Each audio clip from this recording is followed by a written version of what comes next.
हे कुंती पुत्र, सुख तथा दुख का क्षणिक उदय तथा कालक्रम में उनका अंतर ध्यान होना सर्दी तथा गर्मी की ऋतुओं के आने जाने के समान है। हे भरतवंशी, वे इंद्रिय बोध से उत्पन्न होते हैं और मनुष्य को चाहिए कि अविचल भाव से उनको सहन करना सीखे। कर्तव्य निर्वाह करते हुए मनुष्य को सुख तथा दुख के क्षणिक आने जाने को सहन करने का अभ्यास करना चाहिए। वैदिक आदेशानुसार मनुष्य को माघ के मास में भी प्रातःकाल स्नान करना चाहिए। उस समय अत्यधिक ठंड पड़ती है, किंतु जो धार्मिक नियमों का पालन करने वाला है वह स्नान करने में तनिक भी झिझकता नहीं। इस प्रकार एक गृहिणी भीषण से भीषण गर्मी की ऋतु में भोजन पकाने में हिचकती नहीं। जलवायु संबंधी असुविधाएं होते हुए भी मनुष्य को अपना कर्तव्य निभाना होता है। इसी प्रकार युद्ध करना क्षत्रिय का धर्म है, अतः उसे अपने किसी मित्र या परिजन से भी युद्ध करना पड़े तो उसे अपने धर्म से विचलित नहीं होना चाहिए। मनुष्य को ज्ञान प्राप्त करने के लिए धर्म के विधि विधान पालन करने होते हैं, क्योंकि ज्ञान तथा भक्ति से ही मनुष्य अपने आप को माया के बंधन से छुड़ा सकता है। अर्जुन को जिन दो नामों से संबोधित किया गया है वे भी महत्वपूर्ण है।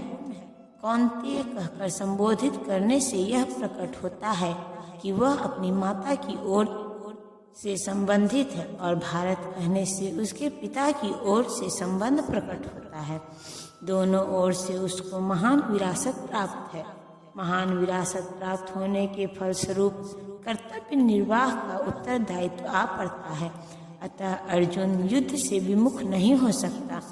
हे पुरुष श्रेष्ठ, जो मूल पुरुष सुख तथा दुख में विचलित नहीं होता और इन दोनों में समभाव रखता है वह निश्चित रूप से मुक्ति के योग्य है। जो व्यक्ति आत्म साक्षात्कार की उच्च अवस्था प्राप्त करने के लिए दृढ़ प्रतिज्ञ है और सुख तथा दुख के प्रहारों को असंभाव से सह सकता है वह निश्चय ही मुक्ति के योग्य है। वर्णाश्रम धर्म में चौथी अवस्था अर्थात संन्यास आश्रम कष्टदायक अवस्था है, किंतु जो अपने जीवन को सचमुच पूर्ण बनाना चाहता है वह समस्त कठिनाइयों के होते हुए भी संन्यास आश्रम अवश्य ग्रहण करता है। ये कठिनाइयां पारिवारिक संबंध विच्छेद करने तथा पत्नी और संतान से संबंध तोड़ने के कारण उत्पन्न होती है, किंतु यदि कोई इन कठिनाइयों को सह लेता है तो उसके आत्म साक्षात्कार का पथ निष्कंटक हो जाता है। अतः अर्जुन को क्षत्रिय धर्म निर्वाह में दृढ़ रहने के लिए कहा जा रहा है। भले ही स्वजनों या अन्य प्रियजनों के साथ युद्ध करना कितना ही दुष्कर क्यों न हो, भगवान चैतन्य ने 24 वर्ष की अवस्था में ही संन्यास ग्रहण कर लिया था। यद्यपि उन पर आश्रित उनकी तरुण पत्नी तथा वृद्धा माँ की देखभाल करने वाला अन्य कोई न था, तो भी उच्चादर्श के लिए उन्होंने संन्यास ग्रहण किया और अपने कर्तव्य पालन में स्थिर बने रहे। भवबंधन से मुक्ति पाने का यही एकमात्र उपाय है। तत्वदर्शियों ने यह निष्कर्ष निकाला है कि असत का तो कोई चिरस्थायित्व नहीं है, किंतु सत्य अपरिवर्तित रहता है। उन्होंने इन दोनों की प्रकृति के अध्ययन द्वारा यह निष्कर्ष निकाला है। परिवर्तनशील शरीर का कोई स्थायित्व नहीं है। आधुनिक चिकित्सा विज्ञान ने भी यह स्वीकार किया है कि विभिन्न कोशिकाओं की क्रिया प्रतिक्रिया द्वारा शरीर प्रतिक्षण बदलता रहता है। इस तरह शरीर में परिवृद्धि तथा वृद्धावस्था आती रहती है, किंतु शरीर तथा मन निरंतर परिवर्तन होने पर भी आत्मा अस्थायी रहता है। यही पदार्थ तथा आत्मा का अंतर है। स्वभावतः शरीर नित्य परिवर्तनशील है और आत्मा शाश्वत है। तत्वदर्शियों ने चाहे वे निर्विशेषवादी हो या सगुणवादी इस निष्कर्ष की स्थापना की है।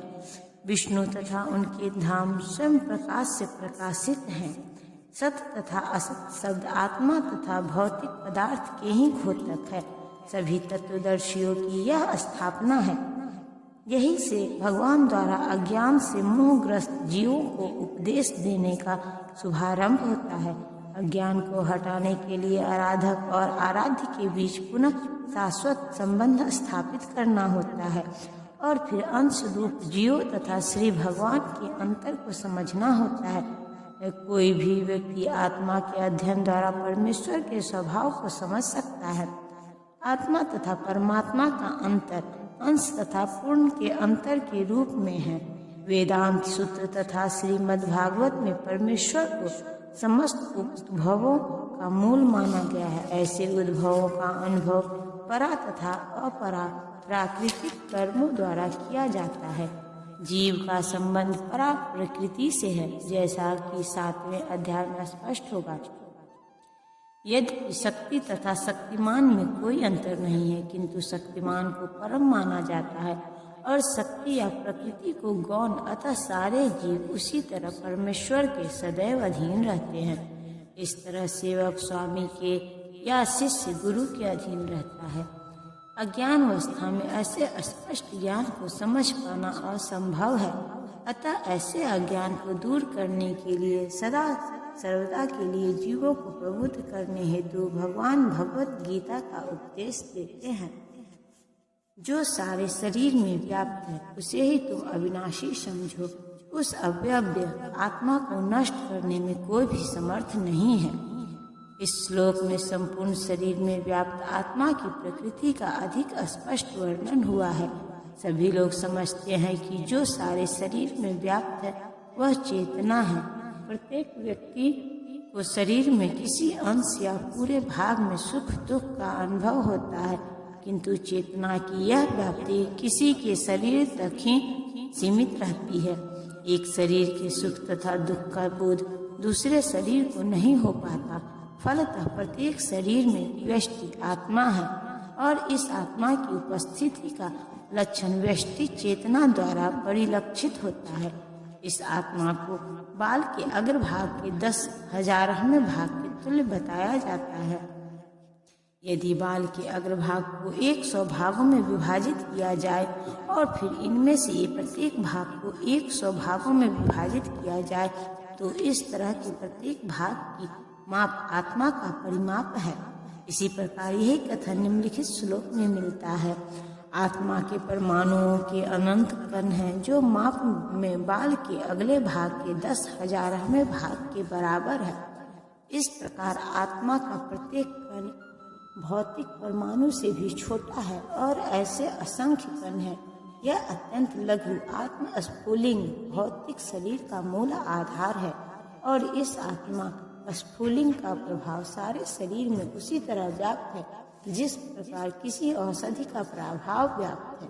आत्मा की यह धारा सारे शरीर में चेतना के रूप में अनुभव की जाती है और यही आत्मा के अस्तित्व का प्रमाण है। सामान्य से सामान्य व्यक्ति भी समझ सकता है कि यह भौतिक शरीर चेतना रहित होने पर मृतक को हो जाता है और शरीर में इस चेतना को किसी भी भौतिक उपचार से वापस नहीं लाया जा सकता। अतः यह चेतना भौतिक संयोग के फल स्वरूप है, अपितु आत्मा के कारण है। आत्मा आकार में अणुतुल्य है जिसे पूर्ण बुद्धि के द्वारा जाना जाता है। यह अणु आत्मा 5 प्रकार के प्राणों में तैर रहा है, प्राण, अपान, व्यान, समान तथा उदान। यह हृदय के भीतर स्थित है और देहधारी जीव के पूरे शरीर में अपने प्रभाव का विस्तार करता है। जब आत्मा को 5 वायुओं के कल्प से शुद्ध कर लिया जाता है तो इसका आध्यात्मिक प्रभाव प्रकट होता है। हठ योग का प्रयोजन विविध आसनों द्वारा उन 5 प्रकार के प्राणों को नियंत्रित करना है जो आत्मा को घेरे हुए हैं। यह योग किसी भौतिक लाभ के लिए नहीं अपितु भौतिक आकाश के बंधन से अणु आत्मा की मुक्ति के लिए किया जाता है। इस प्रकार अणु आत्मा को सारे वैदिक साहित्य ने स्वीकारा है और प्रत्येक बुद्धिमान व्यक्ति अपने व्यावहारिक अनुभव से इसका प्रत्यक्ष अनुभव करता है। केवल मूर्ख व्यक्ति ही इस अणु आत्मा को सर्वव्यापी विष्णु तत्व के रूप में सोच सकता है।